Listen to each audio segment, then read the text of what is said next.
Tidak marah.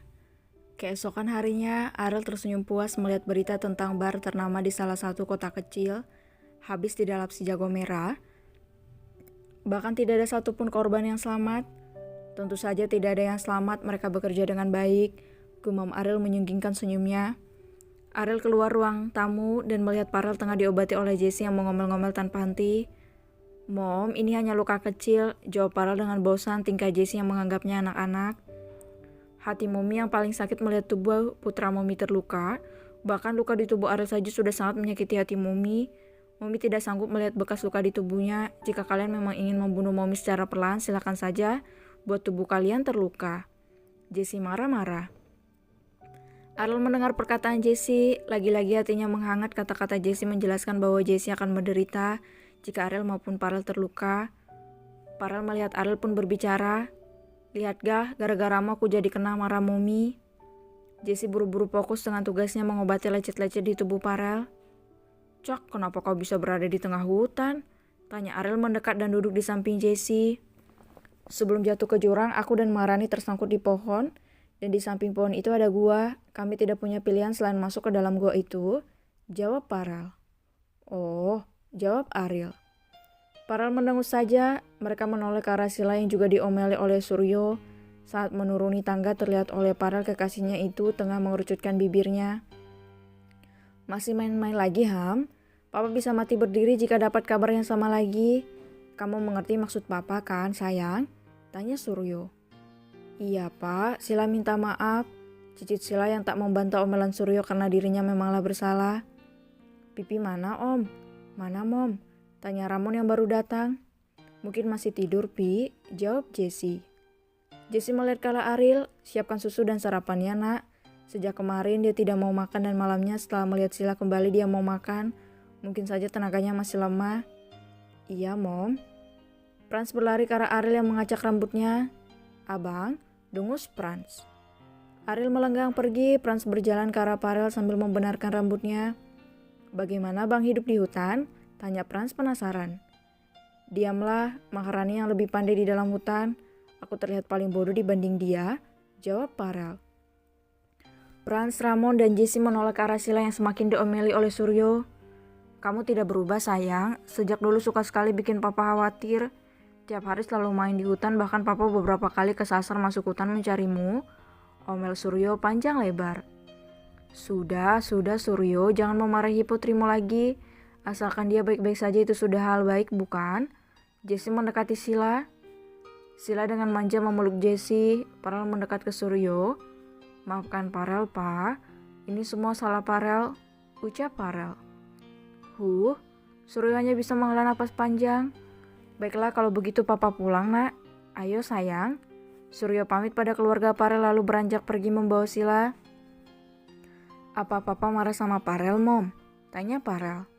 "Tidak, dia masih takut semuanya mimpi, itu sebabnya membawa anaknya kemana-mana," jawab Jessie. "Iyalah, lain kali kamu hati-hati, nak." "Iya, Bang, hati-hati ya. Bang Ariel kelihatan merasa bersalah tuh kemarin," sahut Franz. Farel menyunggingkan senyumnya. "Itulah arti saudara." Franz tersenyum lebar. Ramon menghela napas panjang. "Saudara juga harus pintar dikit, napa? Jangan melakukan hal bodoh seperti itu lagi," sungut Jessie. "Hanya berdebah yang melakukan cara curang seperti itu, Pi, Mom," kata Farel dengan angkuh seolah hal itu bukan kesalahannya. "Dasar aneh, seharusnya kau juga harus jadi berdebah untuk melawan para berdebah," gerutu Ramon. Franz menghidupkan TV ruang tamu dan ternyata ada berita tentang kematian misterius bar AC. "Itulah berdebah sebenarnya." "Haha, syukurin mereka mati." Franz tertawa terbahak-bahak. Farel menoleh ke arah tontonan Franz yang memperhatikan foto-foto para korban yang telah dipastikan jasadnya di rumah sakit setelah melewati beberapa pemeriksaan. "Itu orang yang mencoba membunuh abang," kata Farel dengan senyum miringnya memutar kepala, melihat ke atas seolah di sana tempat Ariel berada. Saat terjatuh, Parel mengenali suara Jeffrey yang memberi perintah pada bawahannya untuk mencari tahu dirinya masih hidup atau tidak. Apa? Tahu Jesse dan Ramon. Franz yang sedang minum menyemburkan minumannya dan menatap tajam ke layar TV. Dasar pengecut, jika Franz tahu dia pelakunya pasti udah Franz bunuh sejak malam itu. Geram Franz. Biarlah, abang Arielmu telah bertindak. Jawab Parel berjalan ke arah dapur meninggalkan mereka semua. Semua mengangguk lebar mendengarnya. Akhirnya mereka sadar Ariel telah membalaskan dendam adiknya bahkan hanya berselang jam saja. Kabar Ariel selamat dari kematian pun menyebar di berita. Entah bagaimana berita itu bisa bocor tapi hal itu membuat orang lain lega. Mau kemana? Tanya Parel melihat Ariel hendak keluar mansion. Aku ke gudang tempat wanita jalang itu dikurung. Jawab Ariel. Aku boleh ikut? Tanya Parel. Abang, aku. Franz entah sejak kapan sudah ada di sekitar mereka. Alhasil Ariel terpaksa membawa kedua manusia itu. Jujur saja Ariel sudah begitu terbuka pada keluarganya. Franz menahan senyum melihat Parel dan Ariel saling melirik lalu membuang muka. Mereka terlihat makin aneh saat tidak bertengkar mulut. Biasanya ada saja yang mereka ributkan hingga Franz pusing jika berada di tengah-tengah mereka. Bagaimana keadaan Pipi? Tanya Parel serius namun dengan wajah andalannya itu datar. Ahem, sudah baikan, dia sudah mau keluar kamar. Jawab Ariel datar. Franz tertawa di depan membuat Parel dan Ariel menatap tajam adiknya. Jadi supir benar? Tita Parel dan Ariel serentak hingga Franz cepat menutupi mulutnya. Kalian berbicara pun terlihat aneh, diam terlihat aneh, bertengkar aneh. Bahkan saat akur pun juga aneh. Haha, kalian saudara kembar yang teraneh yang aku kenal. Haha, tawa Franz menggelegar. Diam, ketus Ariel. Diamlah, ucap Parel datar. Iya. Franz menutup mulutnya rapat-rapat namun tidak bisa, hanya bibirnya tetap saja berkedut. Tuan, hormat Jake, Aham dan Rion. Ham, jawab Parel. Hah? Kaget ketiga orang setia Ariel melihat Ariel yang lain bersama Franz.